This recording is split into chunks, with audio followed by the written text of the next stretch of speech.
I'm Dr. Daniel Kantor, Neurology in Real Time. I'm joined here by Jeri, and we're standing in front of a poster that's very, very interesting because it's not the regular poster we see at these scientific meetings. Because you're not just a researcher, you're not just one of these therapists or neurologists, you're actually a person living with multiple sclerosis, yet here we are co-authors on a poster. Tell us at home a little bit more about what we looked at in this poster. Yeah, so thank you very much. This poster is, it really got the perspective of 4 different patients living with different types of MS who have had MS for varying lengths of time to really get their feedback on what they understood about the terminology being used in MS and how they felt about it, whether they were familiar with it and whether it was useful to them, whether they heard it in everyday life, how they might have found out about it. And really the idea is to guide healthcare professionals in learning to talk to patients in a way that informs them and is meaningful to them. So this is really important because this isn't just about another poster. This is people with MS teaming up with a neurologist to try to teach other doctors and healthcare professionals how to better communicate what it means to people with multiple sclerosis. What does it mean to you as a person with multiple sclerosis when we use some of the terms we use? So there's a lot of terms that are not really useful. I found a lot of the terms that, like the diagnostic tests that are done in, say, in a research setting, you don't hear them very frequently outside of that, like the PASAT or the Expanded Disability Status Scale and things like that.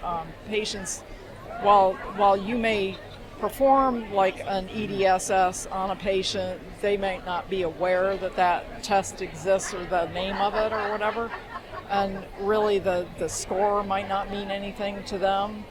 However, there are a lot of things that are important.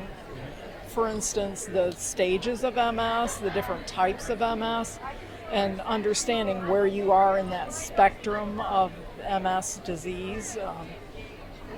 Whether you're relapsing remitting like I am, and I have not yet been diagnosed as secondary progressive.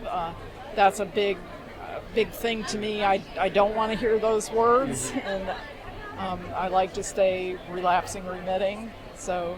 And Jeri, you know the word for fancy words is a fancy word. The word for fancy words is jargon. Even that's a confusing word.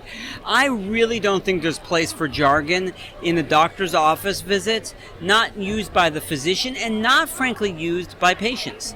I have to tell you as a neurologist, it is very frustrating when people come to me and say, I have neuropathy.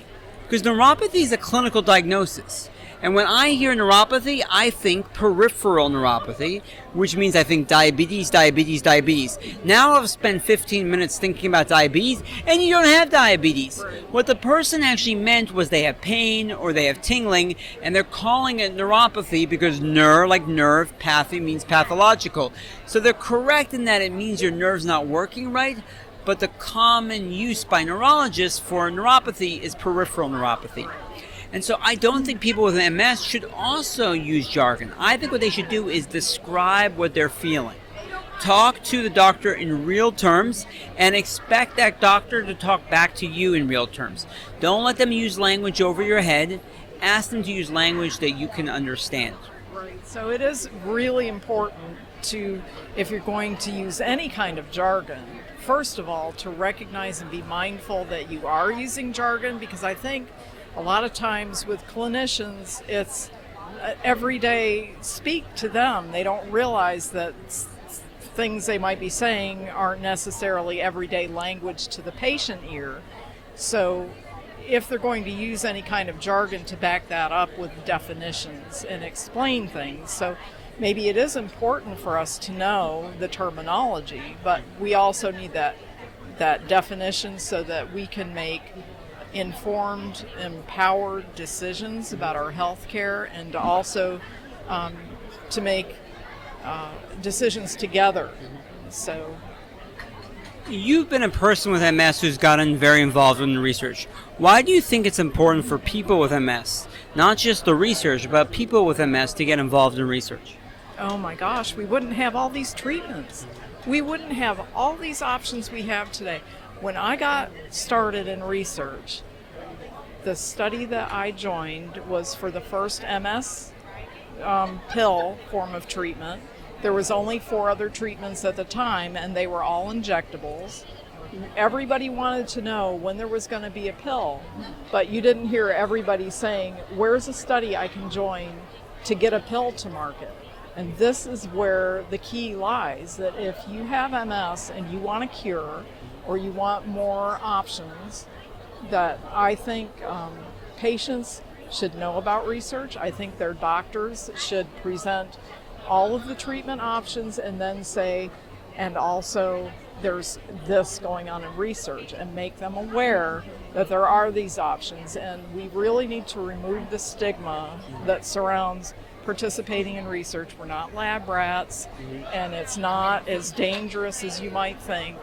Of course, we're pioneers blazing that trail for a new drug, but in my case, it changed my life in a positive way and gave me my life back just to participate. So I'm a huge advocate for clinical trial participation. One of the most altruistic, giving of yourself thing that a person can do, besides coming into the office, I've got to tell you, when a person with MS comes in the office, they bear all. They're telling me personal things, and they don't know me. I'm a stranger to them.